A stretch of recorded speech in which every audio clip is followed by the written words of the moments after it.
une ce soir, les forces vives de Kati sont sorties massivement ce matin pour exprimer leur solidarité et soutien aux autorités de la transition. Une mobilisation qui fait suite à la destruction d'un drone de l'armée malienne par l'Algérie. Les manifestants ont remis une déclaration aux autorités régionales. Dans la zone de défense numéro 6, les éléments du centre d'instruction militaire de Sévaré ont reçu la visite de la hiérarchie militaire. L'initiative vise à rehausser le moral de la troupe et de l'encadrement pour l'atteinte des objectifs assignés. Et nous reparlons ce soir de l'approvisionnement des marchés pendant le mois de Ramadan. Nous nous rendons à Caille où les commerçants, grâce aux mesures prises par les autorités maliennes, ont respecté les prix fixés. Merci de nous renouveler votre confiance pour vous informer. Bonsoir. Nous sommes mercredi et le Conseil des ministres s'est réuni en session ordinaire au palais de Koulouba sous la présidence du général d'armée Assimi Goïta, président de la transition. Nous y reviendrons. Le Premier ministre général Abdoulaye Maïga a reçu en audience une délégation des participants africains au colloque international, un événement organisé à l'occasion des 10 ans de l'autorité de protection des données à caractère personnel, APDP. La délégation conduite par le président de l'APDP était venue remercier le gouvernement pour son soutien lors de l'organisation de ce colloque. Le résumé avec Mamari Koné et Aliou Touré. La délégation des participants au colloque international organisé par l'autorité de protection des données à caractère personnel APDP du Mali à l'occasion de son 10e anniversaire est venue rendre compte au Premier ministre le déroulement des activités. Occasion pour le président de l'APDP de remercier le gouvernement pour son appui. Lors du colloque, nous avons abordé des thématiques qui sont relatives certes aux droits des données personnelles, mais par rapport à la digitalisation en général. Mes homologues et moi, on tenait vraiment à venir remercier l'État du Mali à travers son Premier ministre pour tout l'appui que nous avons apporté et pour que cet événement réussisse. Ces colloques regroupent les principaux acteurs africains sous le thème « La protection des données personnelles, acquis, défis et opportunités pour l'Afrique ». À l'ère du numérique, dira le Premier ministre, les données personnelles représentent bien plus qu'un simple enjeu technique. Il touche à notre souveraineté, à la sécurité nationale et au respect des droits fondamentaux de nos concitoyens. C'est pourquoi dans sa lettre de cadrage, son Excellence le général d'armée Assimi Goïta, président de la transition chef de l'État, a inscrit la maîtrise des enjeux numériques dans plusieurs axes prioritaires. D'abord dans le premier domaine, la défense et la sécurité. Ensuite, dans le domaine portant sur les réformes institutionnelles. Et enfin, dans le 7e domaine consacré au renforcement de notre diplomatie au service des intérêts nationaux et à la mise en œuvre de la Confédération des États du Sahel. La donnée est désormais le pétrole du XXIe siècle. La maîtriser, c'est maîtriser le destin de nos économies, de nos sociétés et même de notre gouvernance. Il ne doit en aucun cas être laissé à la merci d'intérêts extérieurs. Nous devons nous doter d'outils communs, de cadres juridiques harmonisés et d'institutions fortes pour protéger nos populations et notre souveraineté. Le Premier ministre a salué les efforts consentis par l'autorité de protection des données à caractère personnel du Mali, de l'université Kourounkafouga ainsi que des pays participants au colloque. Le général de division Abdoulaye Maïga est convaincu que cette rencontre marque la volonté collective des États de la Confédération de l'AES et d'autres pays de prendre en compte le contrôle de leur destin numérique. Une délégation de la Commission nationale des droits de l'homme, CNDH, conduite par son président, professeur Al-Kadri Diarra, poursuit sa série de visites de courtoisie aux institutions de la République. Elle a été reçue à la Cour constitutionnelle ce mercredi matin. Cette démarche a pour objectif de présenter la nouvelle équipe de la CNDH et de recueillir les avis et suggestions pour la réussite de sa mission. Nyanya Aliou Traoré, Adama Kamara. Un accueil des plus chaleureux pour des visiteurs plus qu'engagés à relever les défis du moment, particulièrement dans le domaine de la protection et la promotion des droits de l'homme, ainsi que dans la prévention de la torture et autres peines ou traitements cruels, inhumains et dégradants. Ce sont là les missions principales de la Commission nationale des droits de l'homme. La nouvelle équipe fraîchement installée, sous la conduite du jeune professeur Al-Kadri Diarra, compte bien arriver à ses fins avec l'accompagnement de toutes les institutions de la République, dont la Cour constitutionnelle. Nous avons remplacé une équipe qui a fait un travail remarquable, qui a fait que la CNDH aujourd'hui bénéficie du statut A. Le statut A est un statut de performance, de défense des droits de l'homme au niveau international, qui permet d'évaluer les pays et de voir est-ce que la défense des droits de l'homme se fait dans une certaine indépendance. On a pu avoir ça en mars 2022 grâce à l'ancienne équipe. La lourde et exaltante mission qui nous laisse est de faire en sorte qu'on puisse maintenir ce statut A. Autre défi évoqué par le professeur Diarra, ce sont le maillage territorial et la construction des nouveaux sièges. Aujourd'hui, la réorganisation territoriale a fait que notre pays a 19 régions, plus le district de Bamako, alors que la CNDH n'est représentée que dans 6 régions. C'est pourquoi nous venons auprès des institutions crédibles de la République comme vous, pour que vous puissiez nous aider à faire un plaidoyer très important auprès de plusieurs autorités pour que le budget de la CNDH puisse être revu à la hausse. Le président de la Cour constitutionnelle prenant la parole a salué cette initiative de la CNDH. Il dira que la Cour, en tant qu'institution nationale de veille au respect de la Constitution, a pour partenaire clé la CNDH au vu des missions qui lui sont assignées. Votre mission de protection, Monsieur le Président, de sensibilisation et de promotion qui complète la nôtre est indispensable au renforcement de notre démocratie et à la consolidation de notre état de droit. Ensemble, nous avons donc la responsabilité commune d'identifier et de corriger les dérives de notre système juridique. Au terme de la rencontre, il a été décidé de travailler en synergie pour un renforcement de partenariat. Le président de la Cour constitutionnelle, visiblement satisfait, a rassuré la délégation de la CNDH de l'accompagnement de son institution dans la mise en œuvre de son mandat. Grande mobilisation ce mercredi à Kati suite à la destruction d'un drone de l'armée malienne par Alger. La manifestation organisée par les forces vives du cercle de Kati a été l'occasion pour les participants d'exprimer leur mécontentement et de dénoncer l'acte algérien qu'ils qualifient d'agression. La marche pacifique a été marquée par une déclaration à la préfecture en présence du gouverneur de la région de Koulikoro. On fait le point avec Aridjou Matina. La destruction d'un drone de l'armée malienne par l'Algérie continue de susciter des mécontentements au sein de la population malienne.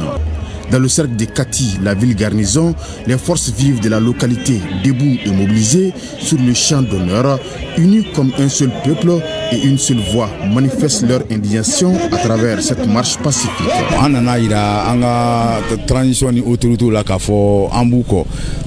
Malgré mon handicap, je ne pouvais pas rester en marge de cette marche pacifique. Nous sommes sortis pour soutenir nos autorités de la transition et montrer notre soutien indéfectible à notre vaillante armée. La dite marche qui se veut citoyenne et patriotique, encadrée par les forces de défense et de sécurité, est partie de la mairie, direction la préfecture. Au nom des forces vives de Kati, nous condamnons fermement cette agression inacceptable, contraire au droit international et aux principes fondamentaux de bon voisinage. Exigeons des explications claires, des excuses publiques et des réparations, car le Mali ne se laissera pas intimider ni bafouer.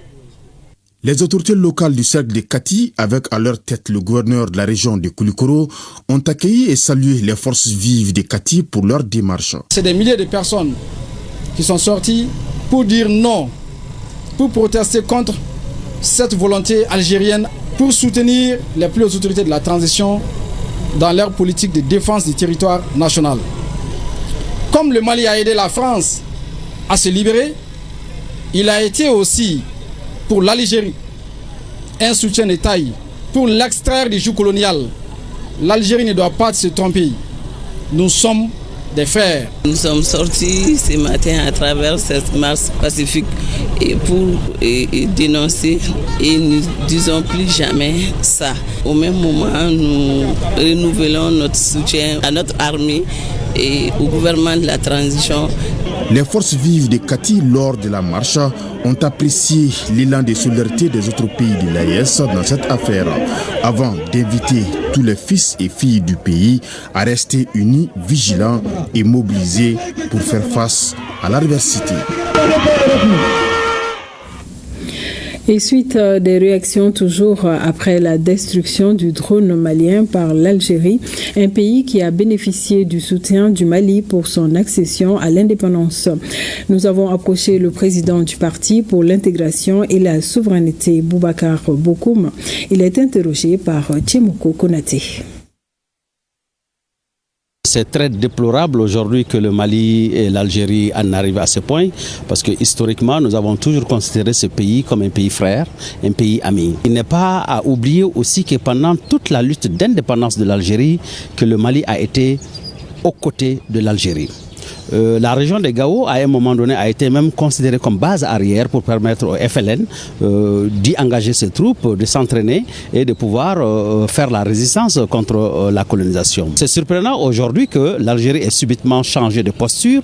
Je pense très sincèrement que le gouvernement algérien est de très mauvaise foi parce que simplement on n'abat pas un drone à la frontière avec un pays voisin sans sommation, sans échanger avec ce pays. Il est important quand même que l'Algérie comprenne que le Mali n'est pas une arrière-cour de quelqu'un. Est-ce que diplomatiquement, on pourra trouver une solution, une issue favorable? Je pense que oui, nous sommes condamnés à vivre ensemble. Nous sommes des pays voisins, c'est des peuples frères. Des erreurs d'appréciation amènent les uns et les autres à avoir des postures de belligérance, c'est une chose, mais je pense que la raison doit prévaloir.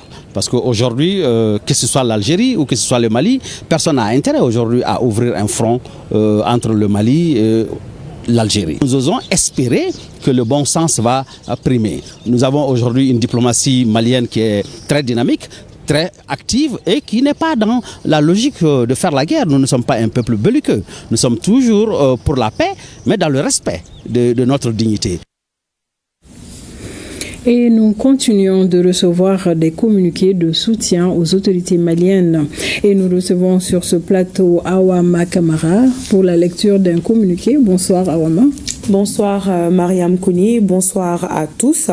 Vous l'avez dit, suite à l'attaque du drone des FAMA, nous continuons de recevoir des communiqués de soutien aux autorités maliennes. Ainsi, la coordination des associations pour la paix et le développement au Mali, KPDM, l'Union des femmes des communautés culturelles pour la paix au Mali, Kita Blumba International, le cadre citoyen pour le développement de la région de Bougouni, le parti PAM Faso Bara, le Conseil national de la société civile, l'association Génération Duro 94, l'association des antiquaires et sculpteurs du Mali, l'association pour le développement de la commune rurale de Nambia, le mouvement pour le rassemblement du peuple, le mouvement patriotique pour l'émergence du Mali, l'association Guina Dogon, l'Union pour le Mali, le parti CDS Morotigia, la communauté Soufi de Soutadounou Sotuba, le parti Phare Ankaouli,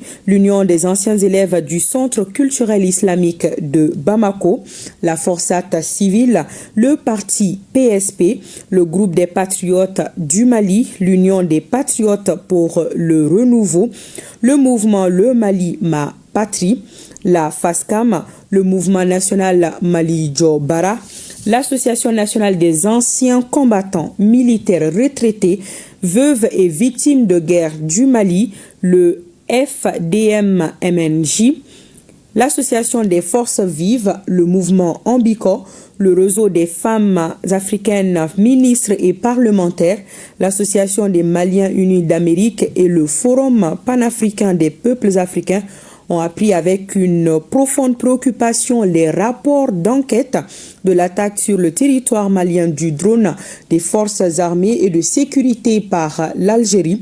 Les partis politiques et organisations de la société civile Tous expriment leur soutien total et patriotique au gouvernement et s'engagent auprès de notre vaillante armée dans sa mission quotidienne de défense de notre territoire. Voilà, Mariam Kone.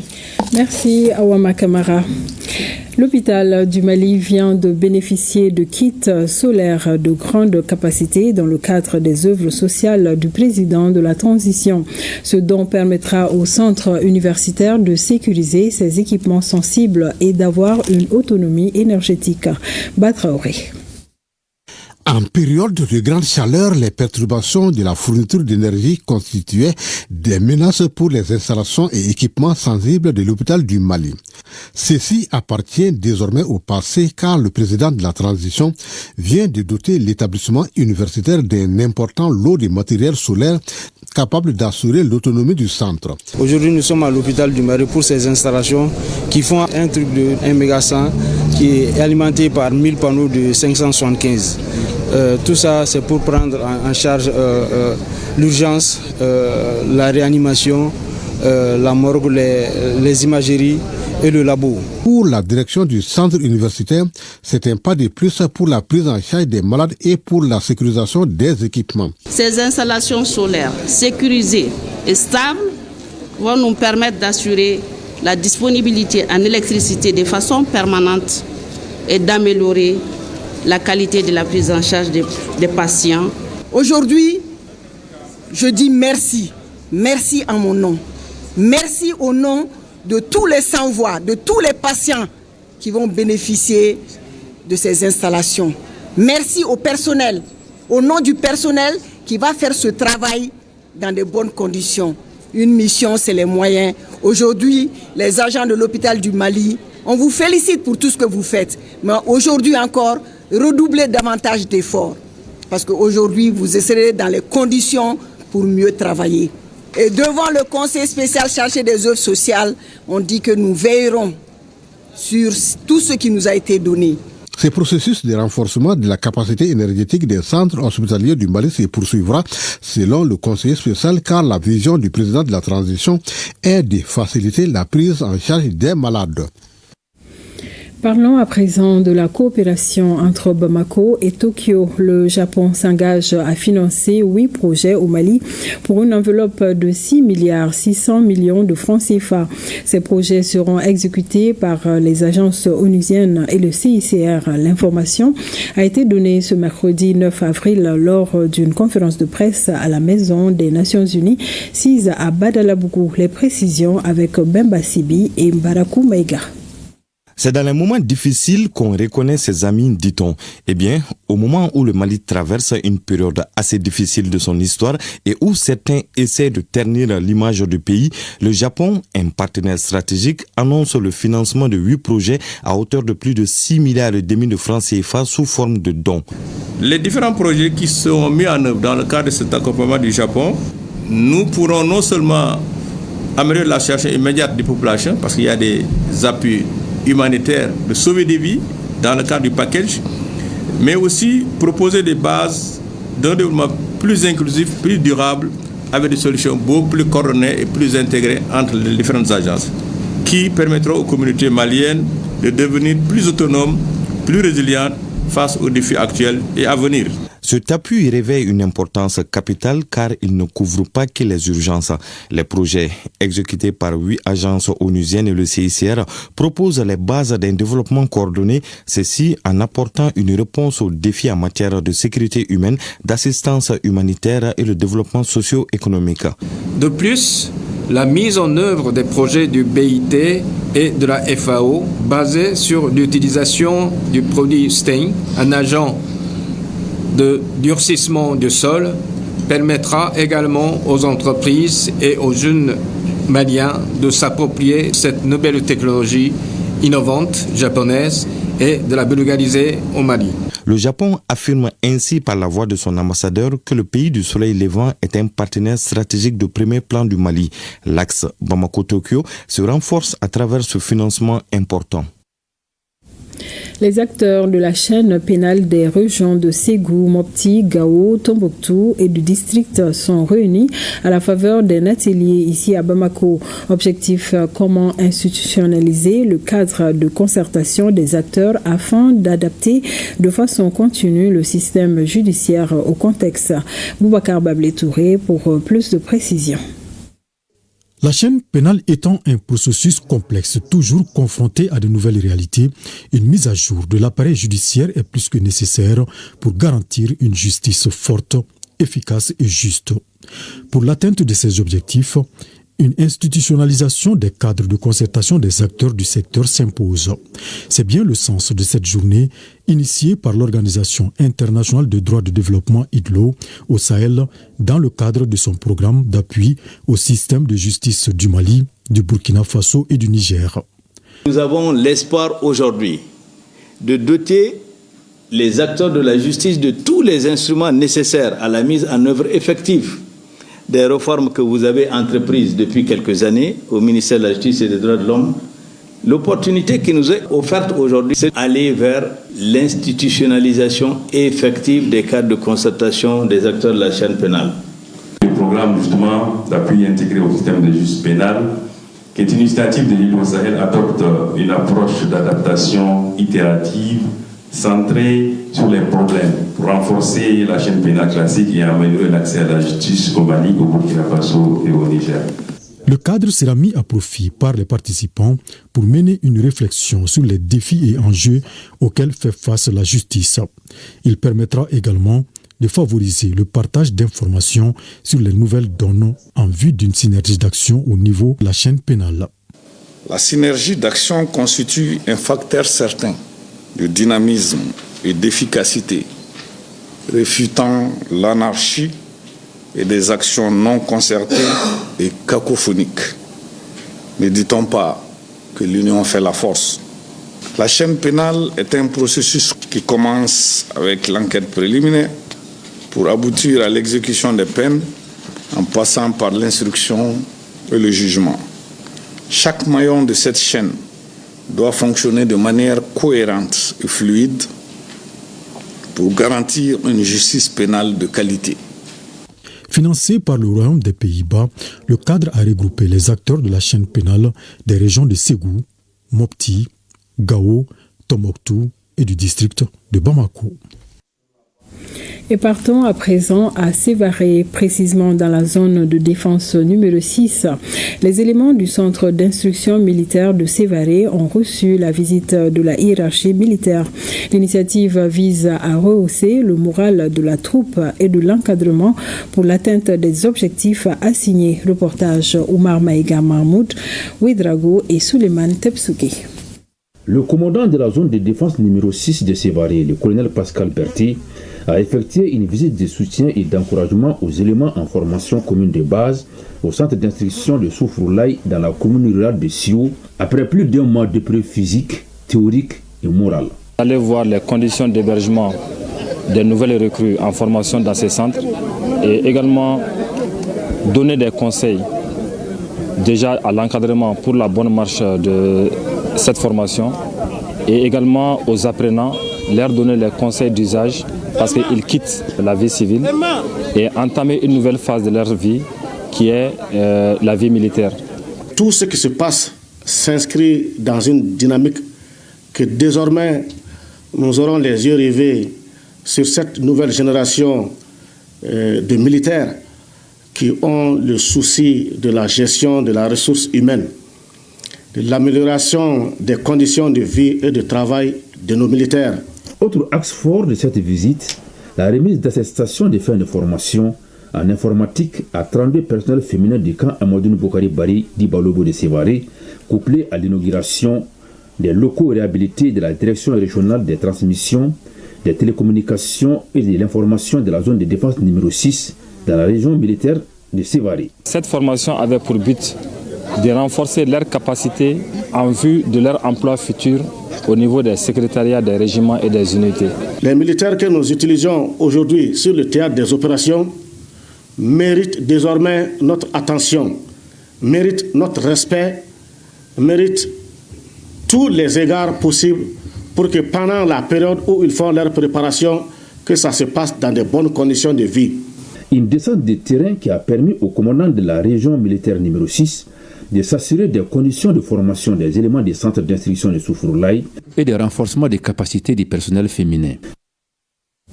Et cap sur Caille, le mois de Ramadan s'est bien déroulé dans la cité des Rails sans aucune grogne des consommateurs cette année.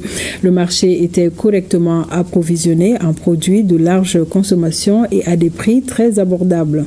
Ces facilités ont été possibles grâce aux efforts consentis des plus hautes autorités. Kansutu Kanouté. À Caille, les fidèles musulmans ont célébré l'Aïd el-Fitr le 30 mars dernier dans la joie et la quiétude. Cette fête qui marque la fin du Ramadan n'a pas connu de difficultés dans la cité des Rails par rapport aux années précédentes. L'année dernière, à la même période, la pomme de terre coûtait jusqu'à 800 francs, 900 francs le kilogramme. Mais à l'heure où nous sommes, dans les marchés qui sont au niveau des quartiers, le kilo de la pomme de terre fait 400 francs le kilogramme. Et c'est de la pomme de terre de qualité aussi. Cela est dû alors à nos fournisseurs. Quand il s'agit de la pomme de terre, c'est Sikasso qui nous ravitaille ici en pommes de terre. Tous les stocks d'oignons, de pommes de terre, entre autres, sont finis, comme vous pouvez le constater, à 95%. L'approvisionnement correct du marché en produits de large consommation a toujours été le souci constant des plus hautes autorités du pays. Cette politique-là a abouti à la fixation des prix plafonds de certains produits de large consommation.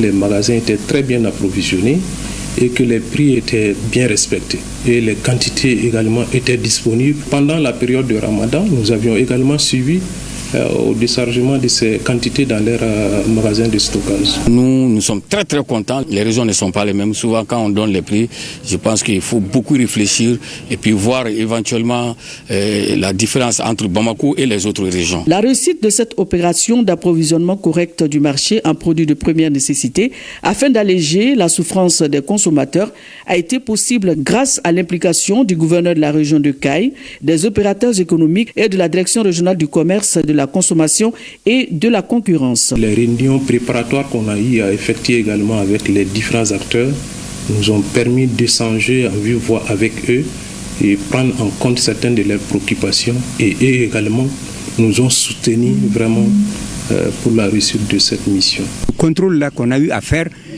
nous a beaucoup rassurés. Et les commerçants là aussi, les grossistes là qui partent chercher les produits là, ils nous ont dit que vraiment, même après le mois de carême, il n'y aura pas de rupture. Les opérations de contrôle et suivi des marchés ont concerné tous les secteurs de la région de Caille. Elles s'étendaient sur toute la chaîne de distribution, à savoir les grossistes, les demi-grossistes et les détaillants. De janvier à maintenant, nous avions pu effectuer à peu près 24 missions. Donc pour un total de 285 points visités. Nous avions en tout cas réprimé 111 contrevenants pour une amende totale de 6 725 000. Les actions de contrôle de la DRCC de Caille et ses services subrégionaux ont permis d'empêcher les spéculations. Les prix indicatifs plafonds des produits subventionnés ont été largement respectés à l'intérieur de la ville de Caille.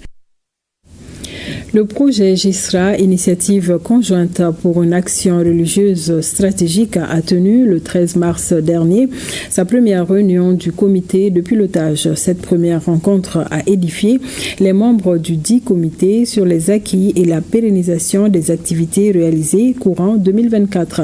Ce projet, qui prendra fin cette année, appuie le gouvernement à lutter contre l'extrémisme violent. Adam Meika. Ils sont représentants du mouvement des cadres et responsables chrétiens, du réseau Islam Population et Développement, de la jeunesse en mission et les ONG Search for Common Ground et Trefond. Ils sont venus faire l'examen du rapport annuel 2024 du projet Initiative conjointe pour une action religieuse stratégique d'ISRA. La sensibilisation et la formation des fidèles musulmans ou chrétiens afin de prévenir les conflits intra- et extra-religieux sont entre autres activités réalisées courant 2024 par le projet d'ISRA. Au-delà de la sensibilisation, nous avons fait des voyages d'études. Par exemple, on est allé au Burkina pour savoir comment ça se passe là-bas aussi. Nous avons réuni au niveau, par exemple, de Bamako, plus de 250 femmes pour discuter du rôle des femmes de foi dans la cohésion sociale. Au niveau de chacune des religions, nous avons mené des actions qui vont dans le sens du dialogue. Les musulmans et les chrétiens vivent en parfaite harmonie au Mali depuis la nuit des temps. C'est rare de voir ou assister à un conflit entre les deux religions. Et le projet Kisra organise des sessions de formation pour prévenir les conflits intra- et extra-religieux. Démarré en 2021, le projet DISRA prendra fin en 2025. Cette première réunion du comité de pilotage a édifié les membres sur les acquis et la pérennisation des activités réalisées. Les membres prévoient cette année un forum national pour porter à la connaissance de l'ensemble des acteurs les biens-fondés du projet. Le réseau des femmes universitaires enseignantes du Mali a procédé à un déjeuner scientifique ce 5 avril 2025 sur la colline de Badalabgou. Études supérieures et autonomisation de la femme, une option éclairée pour un développement durable était le thème de cette rencontre, nous dit Mariam Koulibaly. L'éducation est le levier le plus puissant pour bâtir une nation. La femme étant la mère de cette nation, son éducation profite à tous. Un panel a été animé de ce fait par des spécialistes pour faire le bilan sur la problématique de l'autonomisation des femmes. Quand vous prenez les statistiques au niveau de l'enseignement supérieur, sur plus de 1000 enseignants, les femmes représentent à peu près 10%. C'est très peu. Ça n'atteint même pas le quota requis sur le plan national. Donc on est à 10%. Mais sur ces 10%, elles sont combien à être professeurs des rangs magistrales? Elles sont peut-être 2 ou 3 à être professeurs des rangs magistrales. Donc elles ne peuvent pas aspirer à un niveau de décision. Pour ce déjeuner scientifique, il s'agissait pour le réseau des femmes universitaires enseignantes du Mali de changer sur le rôle et place de la femme. Nous savons que sans autonomisation intellectuelle, d'abord, il n'y a pas de développement durable. Et donc c'est certainement cela qui va permettre à beaucoup de femmes de se prendre en charge, mais aussi de tirer d'autres vers le haut. Cette célébration du 8 mars a été aussi l'occasion pour Dr Koulibaly Mariam Maïga, la vice-présidente du Refumant, de donner la chance à 2 étudiantes de poursuivre leurs études en master. Ces bourses témoignent de son engagement pour l'éducation et l'autonomisation des filles et des femmes. Alors je suis très honorée de figurer parmi les bénéficiaires de cette bourse. Figurer parmi ces bénéficiaires prouve que je peux rêver dans un monde et encore concrétiser ce rêve-là. Il faut accompagner 2 dames, 2 étudiantes de chez nous à accroître leurs compétences dans le cadre de la formation. Et je pense que ça peut faire une émulation auprès d'autres bonnes initiatives. Selon ces femmes engagées pour les causes et les droits des femmes, le 8 mars doit être au-delà de l'aspect festif et doit s'articuler autour d'un éveil de conscience pour que l'égalité des chances soit une réalité. Sur un autre plan, le Mali dispose d'infrastructures sportives de normes internationales, mais leur entretien et rentabilité posent problème. C'est pour susciter des réflexions sur cette question que le ministre en charge de la jeunesse et des sports a initié une formation de 4 jours.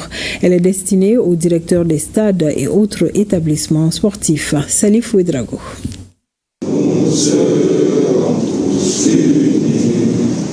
La problématique de la rentabilité de nos infrastructures sportives est une équation qui a jusque-là résisté à toutes les tentatives. Cette fois-ci, les cadres et les experts du ministère en charge des sports, en partenariat avec le secteur privé, tenteront de trouver une solution à cette question. Et cela à la faveur d'une formation de 4 jours. Cette collaboration entre acteurs publics et privés vise à donner vie aux infrastructures sportives. Il s'agit pour nous de voir dans un futur comment ces infrastructures peuvent se prendre en charge, moins solliciter le budget de l'État.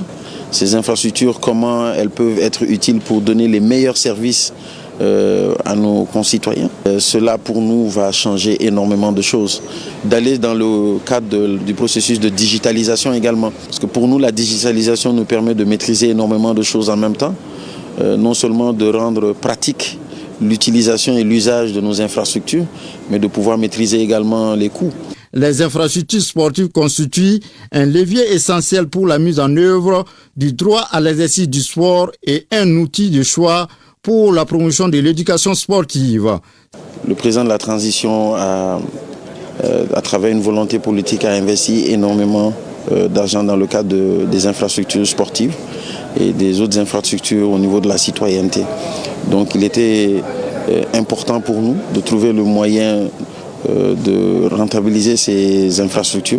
Dans ce cadre-là, nous avons eu le plaisir, à travers le Premier ministre, aujourd'hui de collaborer avec l'unité de partenariat public-privé afin que nous puissions atteindre nos objectifs. Cette formation va sans doute renforcer les capacités des directeurs des stades et autres infrastructures afin de faire d'eux de véritables managers.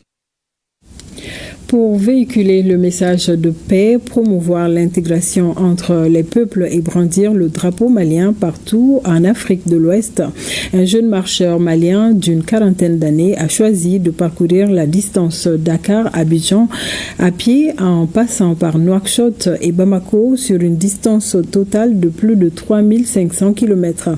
Il a été accueilli par les autorités régionales de Nioro ce lundi 7 avril et mis en route le mardi 8 avril pour Bamako. De Nioro du Sahel, Moussa Djakiti. Parti de Dakar au Sénégal le 9 janvier passé, le marcheur est arrivé à Nouakchott en Mauritanie le 29 janvier après avoir bravé 700 km. Il a été mis en route par les autorités mauritaniennes le 8 mars 2025, direction le Mali. À l'issue de 1013 km de marche, le jeune marcheur d'une quarantaine d'années fut accueilli par les autorités régionales de Nioro ce lundi 7 avril. Cela représente un engagement d'un patriote qui veut attirer l'attention des populations de la sous-région sur la fraternité et l'histoire partagée par ces pays qu'il traverse depuis le Sénégal, passant par la Mauritanie, le Mali et après la Côte d'Ivoire. Il veut mettre à sueur ses pas à contribution pour dire à l'ensemble des populations de ces pays qu'elles sont des populations sœurs, des populations qui ont toujours vécu en harmonie et qu'aujourd'hui, ces populations doivent garder l'essentiel, c'est la bonne collaboration et la bonne coordination de leurs actions pour un meilleur avenir et un meilleur développement. Ce mardi 8 avril 2025, Adama Treta, marcheur malien puisqu'il s'agit de lui, a été mis en route par le gouverneur de la région pour Bamako. La destination finale est Abidjan, en Côte d'Ivoire, sur une distance totale de 3530 km. Une manière pour l'intéressé de brandir le drapeau malien partout où il passe, pour promouvoir la paix, consolider l'intégration entre les peuples et favoriser la réconciliation à travers les sports. Bravo et bonne continuation. La 5e édition du Festival international des musiques mandingues de Kéla est prévue du 11 au 13 avril prochain dans la commune de Kéla, cercle de Kangaba, région de Koulikoro. L'information a été donnée à la Maison de la Presse lors d'une conférence de presse animée par la directrice du festival, Amsetou Sanogo. Les détails sur les grandes lignes et les activités programmées pour le festival avec Aliou Abdoulaye Touré.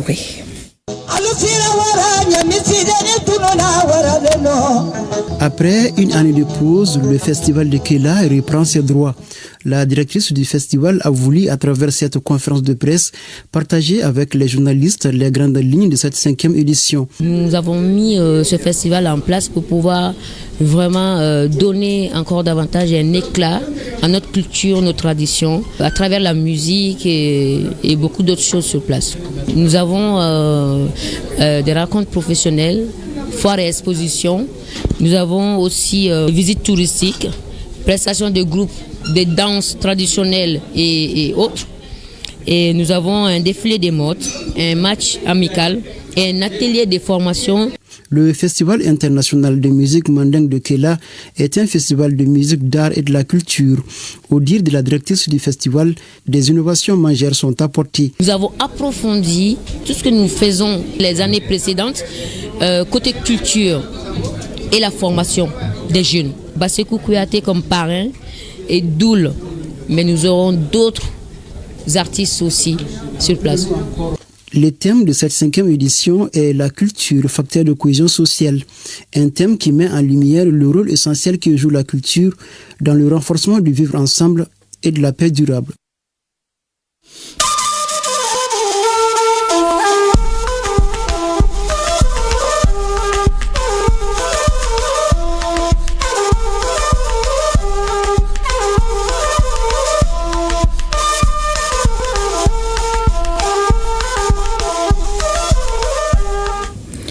C'est un ouf de soulagement pour les populations de la commune rurale de Komsilga et surtout un pas de plus vers l'autosuffisance alimentaire au Burkina Faso. Ce matin du 8 avril 2025, le ministre en charge de l'agriculture a procédé au lancement des travaux de curage d'une superficie de 25 hectares du barrage de Boulbi. On en sait plus avec Sie Lassina Ouattara et le béninois Frédéric Nikim.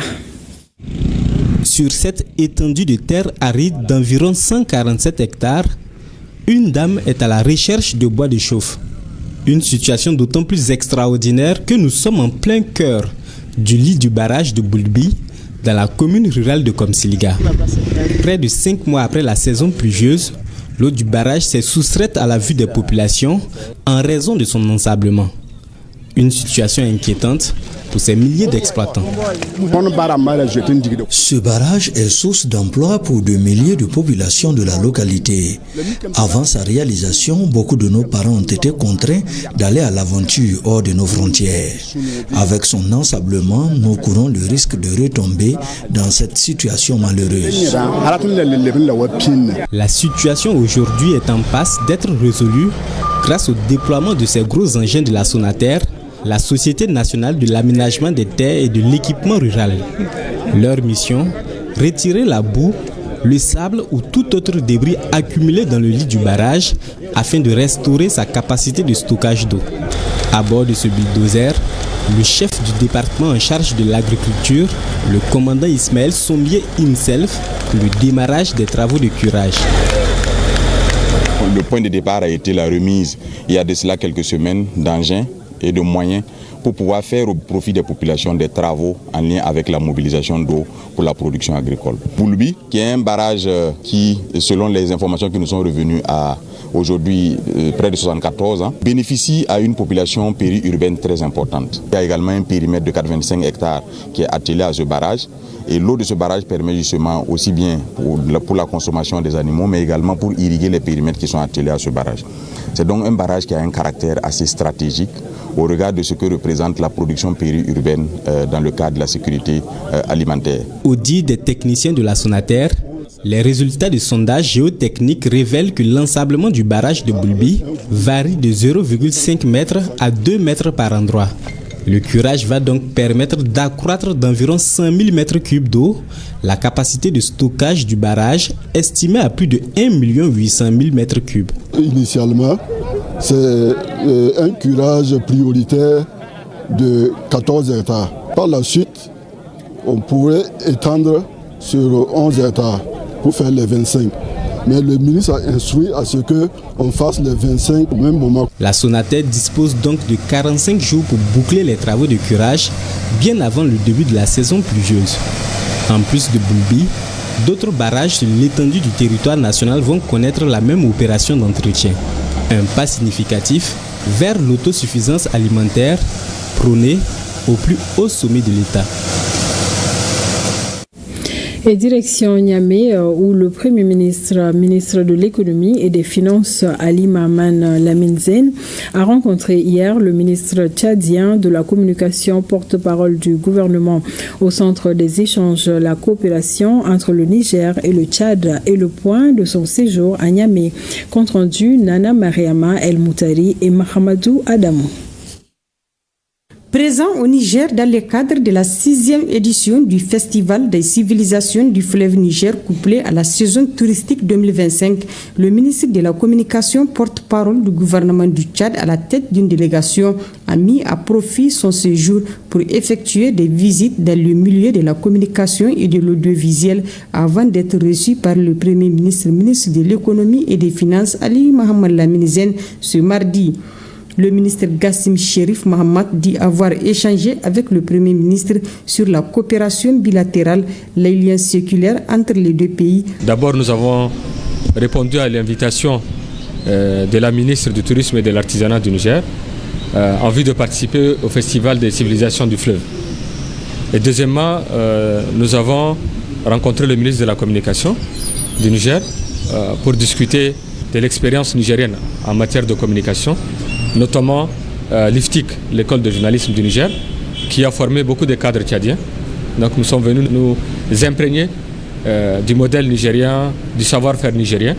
Cette visite du ministre de la Communication, porte-parole du gouvernement du Tchad, sera couronnée par la signature d'un mémorandum d'entente entre le Niger et le Tchad en matière de coopération médiatique notamment.